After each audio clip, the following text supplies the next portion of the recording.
अकुशल कर्म करणारा पापी मनुष्य, वाईट मनुष्य स्वतःच अकुशल कर्म करत असतो, वाईट कर्म करतो, पाप कर्म करतो आणि आपल्या वाईट कर्माचे जे परिणाम आहे तर तो भोगत असतो.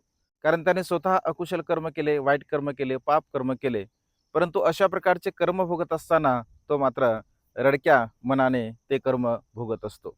आणि त्यामुळे कधीही आपण आपल्या स्वतःच्या कर्माला जाणलं पाहिजे, स्वतःच्या कर्माला आपण समजून घेतलं पाहिजे. कारण सुख आणि दुःख आपण केलेल्या कर्मामुळेच आपल्याला प्राप्त होत असते. अन्य कोणाच्याही कर्मामुळे आपल्याला सुख आणि दुःख प्राप्त होत नाही. आणि स्वतः सर्व प्रकारच्या पापाचा त्याग आपण केला पाहिजे. जो मनुष्य सर्व प्रकारच्या पापाचा त्याग करत असतो, तर त्या मनुष्याचं जीवन हे सदा सर्व काळ परिशुद्ध बनते, निर्मळ बनत असते.